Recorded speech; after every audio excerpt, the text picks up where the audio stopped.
اوروں کا ہے پیام اور میرا پیام اور ہے، درد مند عشق کا طرز کلام اور ہے۔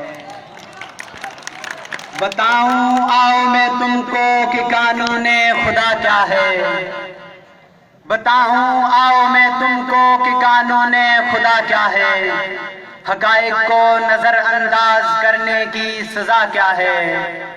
جو بیرون تصور میں وہ فتنے سر اٹھاتے ہیں، جو بیرون تصور میں وہ فتنے سر اٹھاتے ہیں، سفینے زندگی کے خشکیوں میں ڈوب جاتے ہیں۔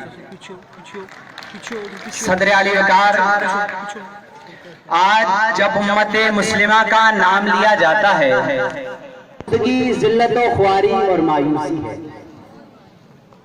میری نظر میں ان باتوں کی بنیادی وجہ اور عصر حاضر کا ابھرتا ہوا تقاضا اس کو مزید روشن و مبرہن کرتا ہے کہ مسلمان علم و فن، تحقیق و جستجو اور سائنس و ٹیکنالوجی کے میدان میں دیگر اقوام عالم سے بہت زیادہ پیچھے رہ چکے ہیں۔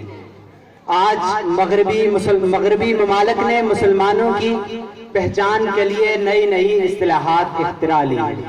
پہلے پہل مسلمانوں کو اسلام پسند اور اسلام پر ثابت قدم رہنے والے مسلمانوں کو شدت پسند کہا جاتا تھا۔ پھر مغربی متعصب ذہن نے ایجاد و اختراع کی ایک اور انگڑائی لی اور انہیں انتہا پسند اور آخر الامر دہشت گرد قرار دیا گیا۔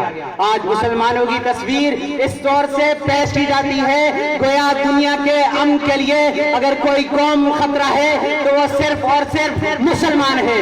میں مسلمانوں کی اس حالت کو دیکھتا ہوں تو بے اختیار پکار اٹھتا ہوں، تمہارا علم برحق آج خود تم پر گراں کیوں ہے، تمہارا علم برحق آج خود تم پر گراں کیوں ہے، یہ دنیا تنگ دل کیوں ہے، فلک نا مہرباں کیوں ہے۔ صدر علی وقار، آج دنیا کے 54 اسلامی ممالک خواب غفلت میں پڑے اونگ رہے ہیں۔ مسلمانوں کی بدقسمتی ہے کہ ان کے پاس کوئی مضبوط میڈیا نہیں ہے جس کے ذریعے وہ مغربی استعمار کی مذموم سازشوں کا جواب دے سکے۔ نہیں، مسلمانوں کی عسکری اہمیت ہے کہ وہ ان طاغوتی قوتوں کی آنکھوں میں آنکھیں ڈال کر یہ سوال پوچھ سکے کہ یہ مذموم حرکت کیوں کی جا رہی ہے۔ صدر ذی وقار، اگرچہ دنیا کا مؤثر ترین ہتھیار پیٹرول کی شکل میں ہمارے پاس موجود ہے، لیکن پھر بھی امت مسلمہ بے دست و پا نظر آ رہی ہے۔ تیل کی دولت سے مالا مال ممالک کے حکمران بادشاہ کے نظام میں مست اور عیش کوشی میں مبتلا ہیں۔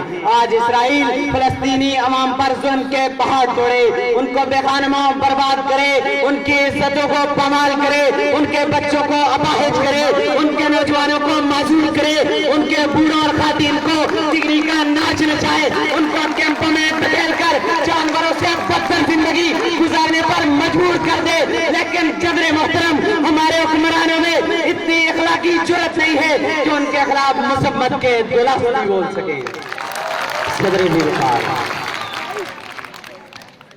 اگرچہ دسترس اس کی میں وہ انجم سے آگے تک، اگرچہ دسترس اس کی میں وہ انجم سے آگے تک، مگر پھر بھی جمی رکھے ہوئے ہے غیر کے در پر۔ صدر ذی وقار، مسلمانوں کی یہ دولت دشمنان اسلام کے مسموم و ناپاک مقاصد میں کام آ رہی ہے۔ مسلمان سائنس و ٹیکنالوجی کے میدان میں بالکل کورے ہیں۔ جدید اسلحہ کی بات تو رہی ہے ایک طرف، یہ روزمرہ کی اشیاء بنانے کی صلاحیتوں سے بھی کورے ہیں۔ مغربی مصنوعات پر مکمل طور پر انحصار ہے اور مصنوعی زندگی پر اس قدر انحصار کرتے ہیں، اگر مغربی ممالک ان شیوخ کی بجلی بند کر دیں تو یہ چند لمحوں میں فنا ہو جائیں۔ مسلمان کو مسلمان کر دیا طوفان مغرب نے، مسلمان کو مسلمان کر دیا طوفان مغرب نے، تلا تمہائے دریا ہی سے ہے گوہر کی سیرابی۔ صدر محترم، اب وقت آ چکا ہے